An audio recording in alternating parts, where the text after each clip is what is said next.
North African sunrise, 202 BC. A barren plain stretches to the horizon, dotted with ancient tents and phalanxes of infantry. Here, two titans will clash at Zama. Above, a narrator intones, a clash of empires, waged in blood and dust. The fate of Rome and the Mediterranean world hangs in the balance. Hannibal's gamble, the Second Punic War begins. The story begins a generation earlier. In 219 BC, Carthage's rising star Hannibal Barca ignited the Second Punic War by besieging Saguntum, a Roman ally. In 218 BC, Rome declared war. Hannibal then stunned the world. He marched his army from Iberia over the Alps into Italy.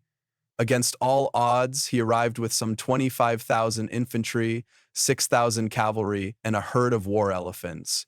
The enemy Romans never expected a hammer to fall from the north. Hannibal's campaign in Italy was legendary. He ambushed and crushed Roman armies at the Trebia River and again at Lake Trasimene. The climax came in 216 BC at Cannae, where Hannibal executed a perfect double envelopment. There, roughly 80,000 Roman and allied troops were trapped and slaughtered. Ancient sources estimate Roman losses of 55,000, Livy, to 70,000.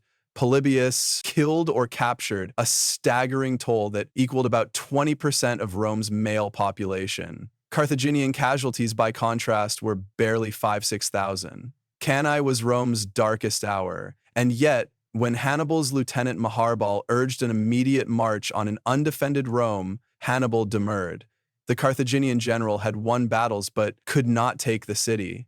Despite the horror of Cannae, Rome refused to capitulate. Seen, Rome in panic, women flee to temples as news spreads. Senators and soldiers grieve, but the Senate steels itself. Under the cautious leadership of Quintus Fabius Maximus, the delayer, Rome shuns open battle with Hannibal and adopts a war of attrition, fielding new legions recruited from every class, even slaves. Rome slowly regains lost ground. By the early 200 SBC, the tide has turned. In Italy, Carthaginian allies and cities return to Rome's side.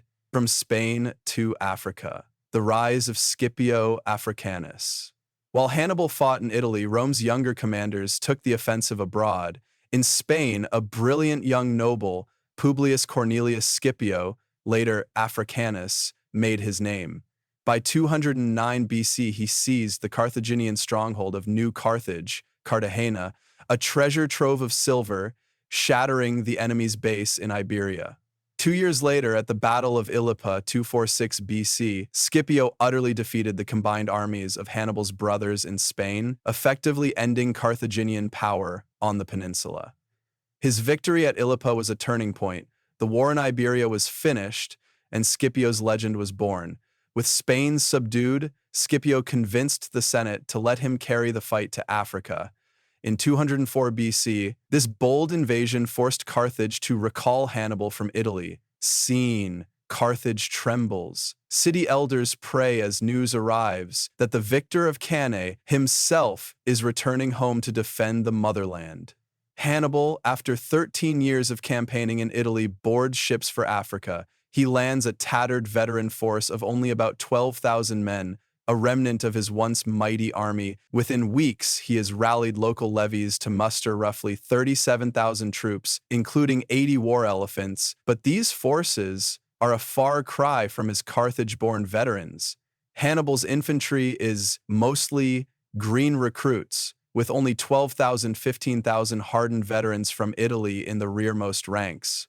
Scipio, meanwhile, has consolidated his alliance with the Numidian king Massinissa. By spring 202 BC, Scipio's army on the Bagradas River numbers about 40,000 infantry, with 6,100 cavalrymen under his wing.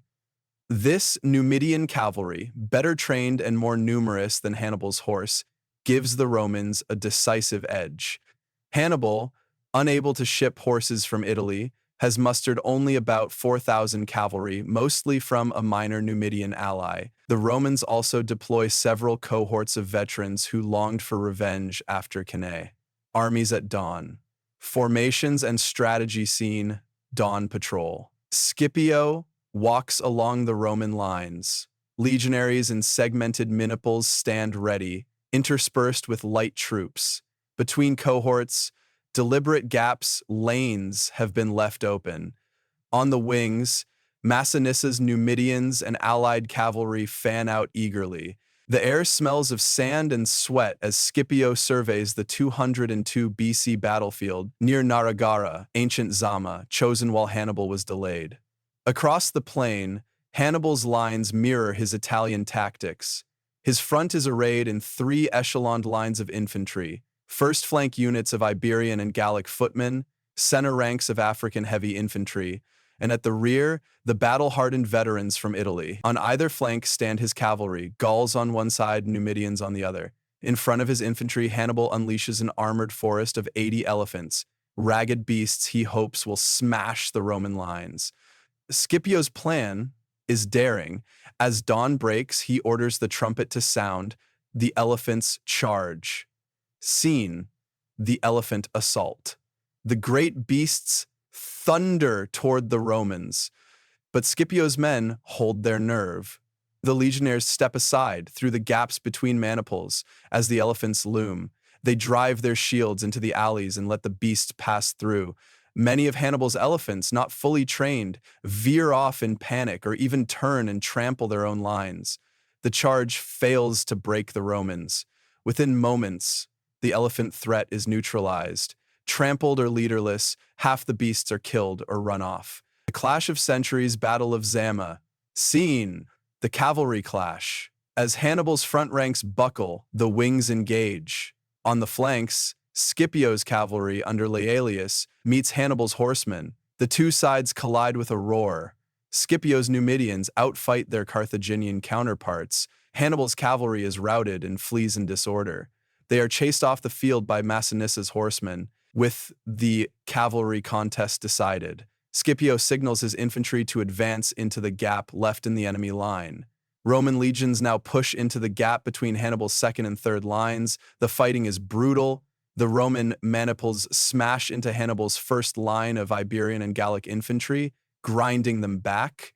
Even as the Roman center pushes forward, Hannibal's warriors conduct a fighting withdrawal. Slowly, the Roman front advances against the second line and then the veteran third line. The Carthaginian heavy infantry from Italy comes into contact. By now, Scipio's legionaries are exhausted from the stand, the dust, and the constant shifting of lines. Fate of the battle teeters. The turning tide. Numidian cavalry return. Just when the tide could slip away, Scipio's superior ally returns to the fray. Scene: Massinissa's charge. Massinissa's Numidians, having chased Hannibal's cavalry into the distance, sweep back around the field. Emerging from the west, they thunder into the rear of Hannibal's infantry lines. In that instant, the Carthaginian ranks are caught in a vice. From the front, the Roman legions press hard. From behind, Massinissa's horsemen crash into the unsuspecting flank. Visual: centuries-old warriors recoil as Numidian lances cut them down. The front lines of Hannibal's army collapse in panic, with their veteran infantry now enveloped and exhausted. The Carthaginian army disintegrates. Hannibal shouts for a retreat, but the rout is inevitable. By evening, the Romans sweep the field. According to ancient historians, roughly 20,000 Carthaginians were killed, and another 20,000 captured. A catastrophic loss. Roman losses are recorded at only about 1,500 dead. The master tactician Hannibal has at last been defeated on open field. Aftermath. Rome's new empire. Scene: campfires and trumpets. Scipio's legions gather the wounded and count the cost of triumph. That night, the Romans set camp across the plain. In Carthage, the defeated emperor negotiates. Under the terms imposed by Scipio, Carthage will cede its empire and pay a crushing indemnity. Spain is handed to Rome, the warships are burned, and a half-century of tribute is demanded. Scipio, whose brilliant leadership has delivered Rome from its darkest peril, earns the title Africanus in honor of his victory. The Battle of Zama, October 202 BC, ends the Second Punic War. It is one of the most important battles in history. With Hannibal gone and Carthage humbled, Rome stands alone as master of the Mediterranean world. A dramatic new chapter of expansion begins. Within decades, Rome will control Spain, Greece, and North Africa. On this blood-soaked plain at Zama, the destiny of an empire was forged. Sources: ancient historians and modern scholars agree on the key facts. Hannibal's Alpine invasion and victories are chronicled by Polybius and Livy. Scipio's campaigns in Spain, Ilipa, and Africa are documented in classical sources. The Battle of Zama's tactics, forces, and aftermath are described in detail by historians, underscoring that this clash truly made Rome a superpower.